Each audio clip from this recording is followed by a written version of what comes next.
বাংলাদেশের রাজনীতিতে নাটকীয়তা নতুন কিছু নয়, কিন্তু কখনো কখনো এমন কিছু ঘটনা ঘটে যায় যা রাজনৈতিক বিতর্ককে ছাড়িয়ে সরাসরি রাষ্ট্রীয় স্বচ্ছতার প্রশ্ন তুলে দেয়। সদ্য বিদায়ী অন্তর্বর্তী সরকারের প্রধান উপদেষ্টা অধ্যাপক মোহাম্মদ ইউনূসকে ঘিরে ঠিক এমনই এক নতুন রহস্য তৈরি হয়েছে, যা একটি সরকারি গেজেট যা জারি হয়েছে, কার্যকর হয়েছে, কিন্তু সরকারি ওয়েবসাইটে খুঁজে পাওয়া যাচ্ছে না। ঘটনার শুরু 10 ফেব্রুয়ারি, ত্রয়োদশ জাতীয় সংসদ নির্বাচনের মাত্র দুদিন আগে একটি প্রজ্ঞাপন জারি হয়। সেখানে বলা হয়, বিশেষ নিরাপত্তা আইন 2021 অনুযায়ী দায়িত্ব হস্তান্তরের পর 1 বছরের জন্য অধ্যাপক ইউনূসকে অতি গুরুত্বপূর্ণ ব্যক্তি বা ভিভিআইপি ঘোষণা করা হলো। অর্থাৎ ক্ষমতা ছাড়ার পরও তিনি পাবেন স্পেশাল সিকিউরিটি ফোর্স অর্থাৎ এসএসএফ এর পূর্ণ নিরাপত্তা সুবিধা।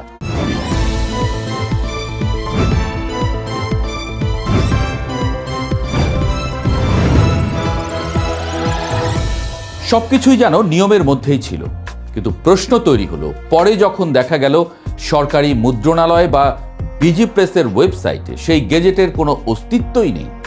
সরকারি গেজেট সাধারণত রাষ্ট্রের সবচেয়ে আনুষ্ঠানিক নথি। আইন, বিধিমালা, নিয়োগ সংক্রান্ত সবকিছুই সেখানে সংরক্ষিত থাকে। পুরনো গেজেট পর্যন্ত পাওয়া যায় অনলাইনে। অথচ এই গুরুত্বপূর্ণ ঘোষণাটি হঠাৎ করে অদৃশ্য।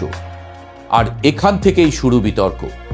বিজি প্রেসের উপপরিচালক মোহাম্মদ আবু ইউসুফ বিষয়টি নিয়ে একটি গুরুত্বপূর্ণ ব্যাখ্যা দিয়েছেন। তার মতামত, কখনো কখনো সংশ্লিষ্ট সংস্থা নির্দেশ দিলে কোনো গেজেট ওয়েবসাইটে প্রকাশ করা হয় না। অর্থাৎ এটি প্রযুক্তিগত সমস্যা নয়, বরং প্রশাসনিক সিদ্ধান্ত। এই বক্তব্যটি আরও নতুন বড় প্রশ্ন তৈরি করে দিয়েছে।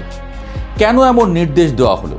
কারণ সাধারণ নিয়ম হলো রাষ্ট্রীয় সিদ্ধান্ত জনগণের জন্য উন্মুক্ত থাকবে, বিশেষ করে যখন বিষয়টি একজন সাবেক সরকার প্রধানের নিরাপত্তা সুবিধার সঙ্গে জড়িত। প্রজ্ঞাপনে স্পষ্ট বলা হয়েছে, রাষ্ট্রপতি, প্রধানমন্ত্রী বা প্রধান উপদেষ্টা ও অতি গুরুত্বপূর্ণ ব্যক্তির নিরাপত্তা বিধিমালা 2025 অনুযায়ী ইউনূস দায়িত্ব ছাড়ার পর 1 বছর এসএসএফ সুরক্ষা পাবেন। অর্থাৎ এটি শুধু ব্যক্তিগত সুবিধা নয়, রাষ্ট্রীয় নিরাপত্তা কাঠামোর অংশ। কিন্তু সমালোচকদের প্রশ্ন, নিজের দায়িত্বে থাকা অবস্থায় নিজেকেই ভিভিআইপি ঘোষণা করা রাজনৈতিকভাবে কতটা গ্রহণযোগ্য? তবে এর নজির আছে, কিন্তু প্রেক্ষাপট ভিন্ন। ইউনূসপন্থীরা বলছেন এটি নজিরবিহীন কিছু নয়। 2001 সালে নির্দলীয় সরকারের প্রধান উপদেষ্টা বিচারপতি লতিফুর রহমান দায়িত্ব ছাড়ার আগে একই ধরনের নিরাপত্তা ব্যবস্থা পেয়েছিলেন।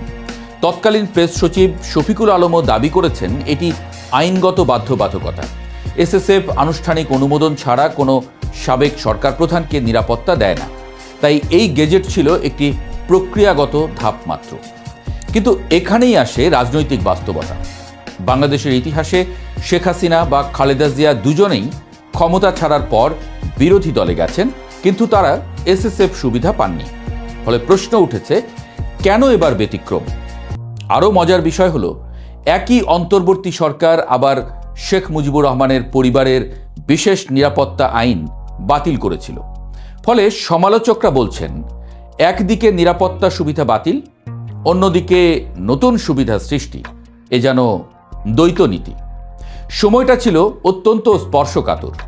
10 ফেব্রুয়ারি গেজেট, 17 ফেব্রুয়ারি নতুন সরকারের শপথ, 28 ফেব্রুয়ারি ইউনূস সরকারি বাসভবন ছাড়লেন। অর্থাৎ ক্ষমতা ছাড়ার আগ মুহূর্তে নেওয়া সিদ্ধান্ত এখন নতুন সরকারের আমলে বিতর্কের কেন্দ্রে। রাজনৈতিক বিশ্লেষকদের মতে, ক্ষমতা হস্তান্তরের ঠিক আগে নেওয়া প্রশাসনিক সিদ্ধান্তগুলো প্রায়ই ভবিষ্যৎ রাজনীতিতে প্রভাব ফেলে দেয়। কারণ এগুলো নতুন সরকারের জন্য এক ধরনের বাস্তবতা তৈরি করে, যা সহজে পরিবর্তন করা যায় না। এই গেজেটও কি তেমনই একটি লাস্ট মিনিট স্টেট ডিসিশন? এবার প্রশ্ন, এসএসএফ সুবিধা আসলে কতটা গুরুত্বপূর্ণ? এসএসএফ বা স্পেশাল সিকিউরিটি ফোর্স সাধারণ কোনো নিরাপত্তা ইউনিট নয়। রাষ্ট্রপতি ও প্রধানমন্ত্রীর নিরাপত্তার দায়িত্বে থাকা এই বাহিনী দেশের সবচেয়ে উচ্চ স্তরের সুরক্ষা ব্যবস্থার অংশ। বিধিমালা অনুযায়ী তারা বাসভবন এবং কার্যালয়ের নিরাপত্তা নিশ্চিত করে, অনুষ্ঠান স্থল নিয়ন্ত্রণ করে, দর্শনার্থী ও যানবাহন তল্লাশি করে সম্ভাব্য হুমকি প্রতিরোধে গোয়েন্দা সমন্বয় করে।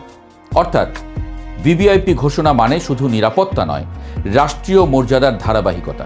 এ কারণেই প্রশ্নটা রাজনৈতিকভাবে সংবেদনশীল হয়ে উঠেছে। তাহলে গেজেট উধাও কেন? এটা কি স্বচ্ছতা নাকি গোপনীয়তা? এখন মূল প্রশ্ন একটাই, গেজেট যদি বৈধ হয় তাহলে তা লুকানোর প্রয়োজন কেন? সরকারি কর্মকর্তারা বলছেন নির্দেশনা অনুযায়ী প্রকাশ করা হয়নি, কিন্তু কে সেই নির্দেশ দিল, কেন দিল এবং কতদিন গোপন থাকবে? রাষ্ট্র পরিচালনায় স্বচ্ছতা এখন বৈশ্বিক মানদণ্ড, তাই একটি বৈধ সরকারি নথি জনসম্মুখে না থাকা অনেকের কাছে অস্বস্তিকর সংকেত। রাজনীতির ভাষায় এটি শুধু একটি নিরাপত্তা সিদ্ধান্ত নয়, বরং ক্ষমতা, প্রভাব এবং রাষ্ট্রীয় মর্যাদা নিয়ে এক নীরব বিতর্ক। অধ্যাপক ডক্টর মোহাম্মদ ইউনূস এখন আর ক্ষমতায় নেই, কিন্তু তাকে ঘিরে রাজনৈতিক আলোচনা থেমে থাকেনি, বরং এই গেজেট বিতর্ক নতুন করে প্রশ্ন তুলেছে, রাষ্ট্রের সিদ্ধান্ত কি ব্যক্তি নির্ভর হতে পারে নাকি আইনি শেষ কথা? গেজেটটি প্রকাশ পেলে হয়তো বিতর্ক কমবে, কিন্তু যতদিন এটি অদৃশ্য থাকবে ততদিন প্রশ্নও থাকবে। ক্ষমতা ছাড়ার আগের এই সিদ্ধান্ত কি ছিল প্রশাসনিক নিয়ম নাকি রাজনৈতিক দূরদর্শিতা? বাংলাদেশের রাজনীতিতে অনেক নাটক দেখা গেছে, কিন্তু কখনো কখনো সবচেয়ে বড় গল্পটি লেখা হয় একটি অনুপস্থিত নথিকে ঘিরে, আর এই গল্পের শেষ অধ্যায় এখনও লেখা বাকি।